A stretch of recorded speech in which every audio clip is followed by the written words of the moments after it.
Hello everyone, thanks for joining me today. I am out again with the OM-1 Mark II and the 150 to 400 millimeter lens from OM System.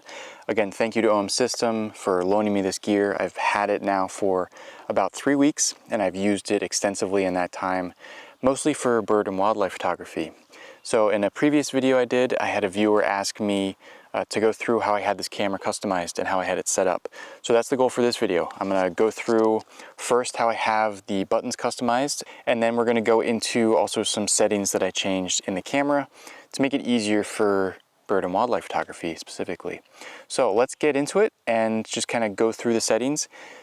Keep in mind that my button customization is not a one-size-fits-all kind of thing. The way I have the camera customized works for me, works for my hands, works for how I manipulate things. It might not work for you, so keep that in mind. But I hope that these kind of ideas and things I talk about might kind of open up some possibilities for you if maybe you're using this camera and something's just not working right for you. Well, maybe this will give you an idea of how you can customize your camera to fit your needs. Now, before we get into talking about the buttons and how I have them customized, you're going to want to know how you can customize your buttons, right? So there's two different ways that you can do it.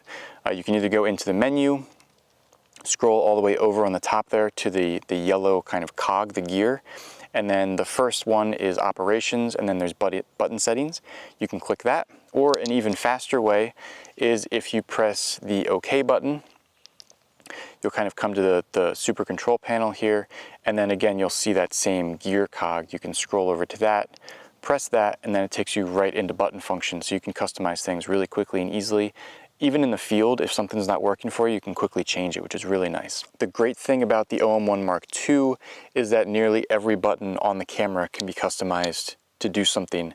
So it's really easy. It allows you to really make this camera unique in your own and really work for you in whatever kind of photography you're doing. So we're just going to go straight in here and just go through the back of the camera here. So it has a lot of these buttons on the back here, and we're just going to start over here because this is simple. I didn't change any of these. So we've got the menu button that still functions as the menu button to get you into the menus there. And then this is the kind of the screen button. I haven't customized those ones either. Those ones stay the same, mostly because when I'm especially doing wildlife and bird photography, I have a long lens, telephoto lens. All of the main customization I want to do is going to be with my right hand here, with these buttons over here and the buttons up front, because this hand is supporting the lens. So these buttons being customized don't really do much for me. So those are just the same. They do what they need to do there. So going in here, so we have the FN lever, and I have that customized so that in the 1 position, we're in photo mode. And then in the 2 position, we are in video mode. I like having a lever to switch between photo and video. I know that you can just switch that on the dial up top, and you can actually start recording video in photo mode with the record button, which is an option, but I don't really necessarily like that because I like being able to switch into video mode, make sure all of my settings are where I want them and how I want them, and then I can start recording. So I have that switched here. So that the FN lever switches between photo and video mode. Inside the FN lever, we also have the AEL button. So I have that customized to turn on and turn off subject detect. Now, 90% of the photography I'm doing, the bird and animal tracking works really well. It locks onto the head or the eye of the animal, and it really works. But in certain situations when there's just a lot of vegetation or the camera's just getting distracted, there's times where the subject tracking kind of goes against you. So I have that really easily turned on and off with the AEL button. I can just quickly turn that off if it's not working, and then basically go back to using a single point autofocus without tracking. And it just kind of goes back to the DSLR days of how that autofocus worked, and it really helps sometimes in certain instances. So that's the FN lever button there. The AF on button, I have that customized for AF activation. So I disable AF activation on the shutter button. I use back button autofocus. That's how I've always done it. It's just how I prefer it. And then for the joystick, I have that customized, or I think it's just how it comes really. So if you move it around like this, you're going to move around where the target area is for the autofocus for the box. And then I have it set so when you press it, it changes and turns back to kind of the AF target home location. Now I typically have that, I'm typically shooting in the AF target mode of one of the custom settings. So I'm typically shooting in custom setting 1, which I have set for a very small box. I like having that pinpoint accuracy. I can move that right over the head of the animal, and then the eye tracking and the animal tracking takes over, locks onto the animal, and you get some nice photos that way. But I have it so that when I press the joystick button, it actually takes me to the center of the screen. So if there's an instance where I had the autofocus box kind of up here, if I press the joystick, it'll bring it right back into the center. So if I somehow, lost where the autofocus box is, I can quickly bring it back to center, find it, and then reorient myself in the screen. And I also have it so that when I press that joystick, it takes me to not only the center of the screen, but it also adjusts my target mode, my target area, so that it is in the C2 area mode. So I have that set as kind of a medium-sized box, so that no matter what autofocus I was using prior, when I hit the joystick, it's going to automatically put me to the center and give me a medium-sized box. So it's a really easy way for me to switch autofocus target areas really quickly just by pushing a button. The keypad or the toggle pad here, I have that set so it changes my location kind of in a slower fashion of the target area. Again, I just like having that. I think the other custom options allow you to change different settings for the camera there. But I don't like that. I think it makes sense to have this adjust where the autofocus target area is.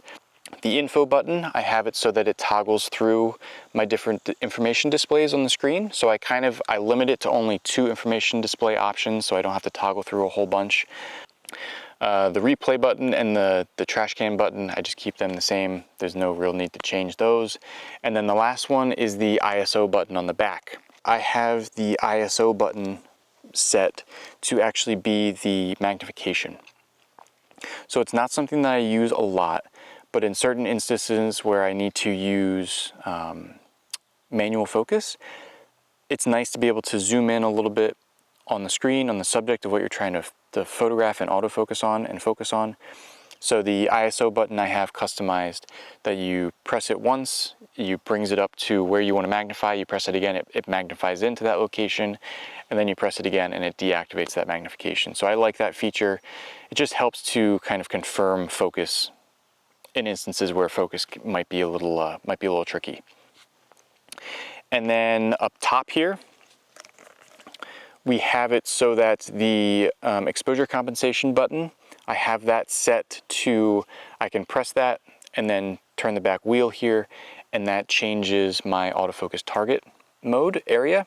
I have that set there. It's a little bit awkward for my finger, but that is where I've typically had that set for on my Nikon gear and that sort of thing.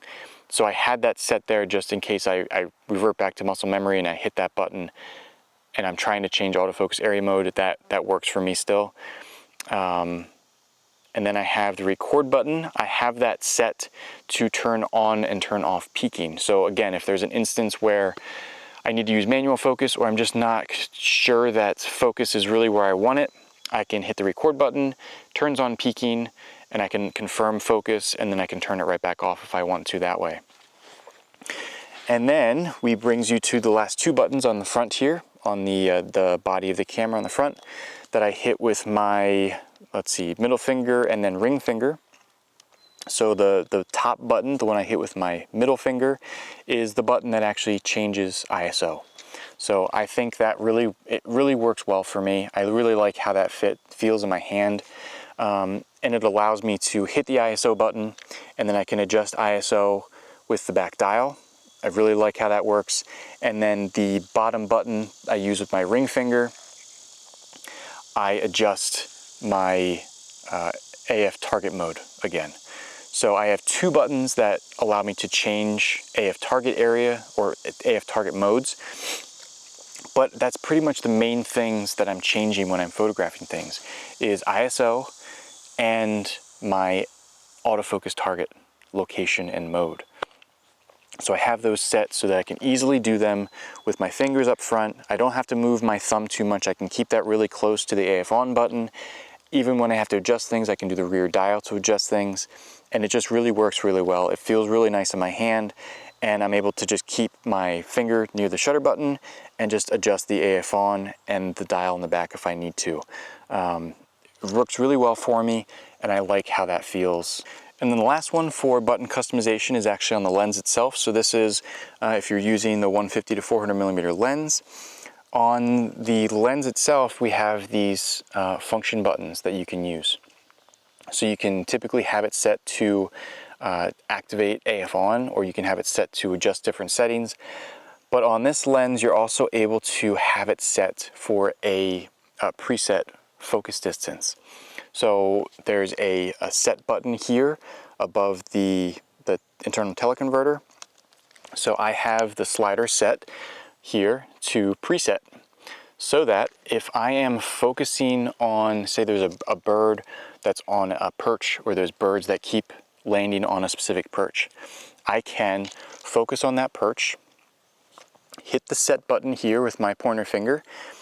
It'll lock that focus distance in the camera so that I can go around and go about focusing and photographing different things. But then when that bird lands back on that same perch, I can just hit this button here or any of these buttons here. It'll automatically take my focus right back to that perch, that distance, and I can go right back to photographing in that distance and that subject right on the perch there. So I don't have to worry about, oh, I need to find focus again and get my focus to the right distance to that perch every time I change.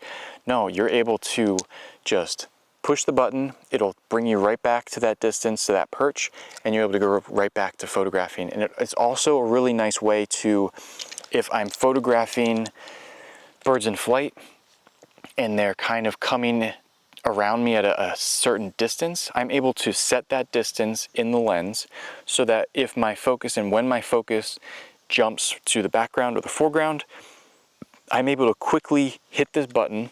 It'll bring me back to that preset focus distance, and then I can go right back to trying to photograph those birds in flight or whatever I'm trying to photograph. So it's a really nice way, because it's almost kind of a fail-safe. If your focus jumps back to your background, you're able to hit that, it brings it right back closer to you or whatever distance you set it to, and you can go right back into shooting. So it's a really nice way of kind of correcting when the autofocus misses. And it's really nice, it's really fast, and I have found really good success with it. Okay, so that's photo mode, but I actually have the camera configured exactly the same in video mode as well. It just allows for, you don't have to think about which button does what.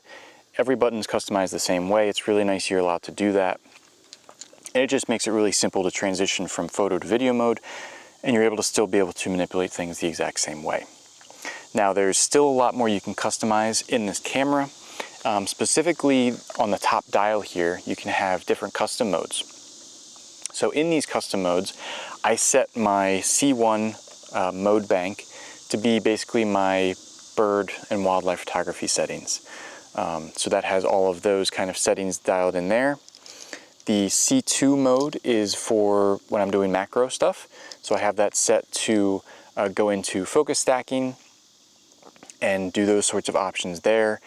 And then I have the C3 option, which is the high-res photo mode. So if I have a landscape, I want to get a higher resolution image, I can switch to that mode.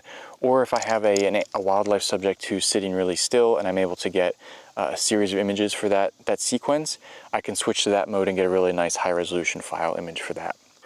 You can also customize what information is displayed in the viewfinder, the EVF, and also in the LCD screen here too. So if you go into, again, in the yellow menu, the cog, you scroll over to tab 4, which is information, you're able to go into information settings for both photo and video mode. I have it, again, customized so that it only limits it to 2 different views, just because I don't want to have to cycle through 4 different options. So the option 1 is I have the histogram, and then I also have the highlights and shadows engaged as well. I don't want to have anything else in there. Those are the 2 main things that I really want, because that really tells me what my exposure is going to be. And then in the information 2 settings that you're able to customize, I turn off the histogram. So in case the histogram is kind of blocking part of the screen, I turn that off. And then I keep the highlights and shadows on so I can know my exposure is. And then it also turns on the level gauge. So I'm able to make sure I have an actual level photo, which is really important sometimes, especially when you don't want to have to crop, because then you have to actually crop in too much and you lose too much resolution in the image.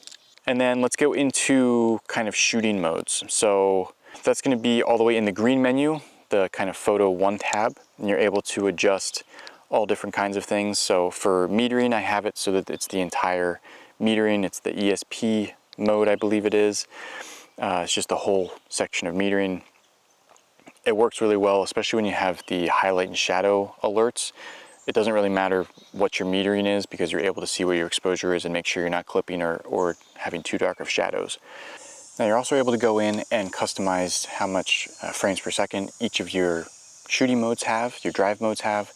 Right now, I'm typically shooting in either just the sequential silent mode or the other one, which is SH2. Both of those allow for constant metering and autofocus throughout.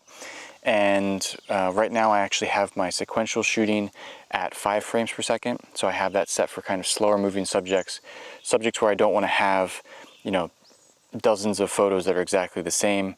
And then my SH2 shooting mode, I have it set to 16.7 frames per second. It works in most situations. I can bump that up higher if I'm really photographing things in flight or moving a lot. I can bump that up to a faster frame rate if I want to, but I find that the 16.7 does good for most situations. Now there is a lot you can customize with this camera. This is just kind of skimming the surface, but I wanted to go through the button customization and the main things that I have customized in the Viewfinder and that sort of thing. And again, this is not a one-size-fits-all approach for how this camera can be customized. Because all of these buttons can be customized and made to function uniquely to how your hand works, how your brain works, you can really make this camera work for you. Again, really the main things that I make sure that I am able to customize quickly and change quickly is my autofocus target area and my ISO. The back dial does shutter speed, the front dial does aperture. Because I'm shooting in manual mode, I need to also be able to adjust ISO quickly and my autofocus mode at target area quickly as well, in case something's not working out for me. Typically, I'm either using the custom autofocus area, which is the C1. There's 4 different ones you can do. I actually have it set so that I limit the autofocus target areas to the wide, the whole area mode. The C1, C2, C3, and C4 modes. So my C1 is the smallest box you can make.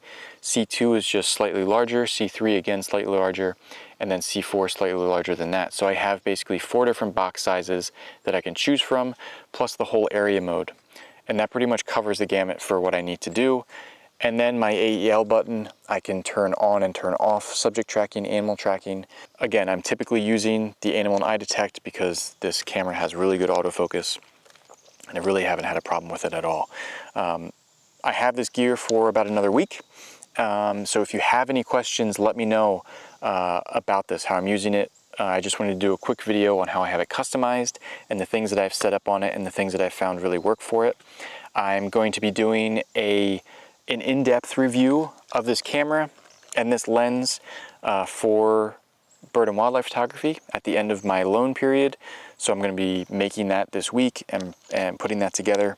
So if you're interested in seeing how this lens compares and how I overall think about this camera and this lens, stay tuned for that. That'll be coming soon. And I'm also trying to do some comparisons to this gear to my Nikon Z9 and the 400mm 2.8.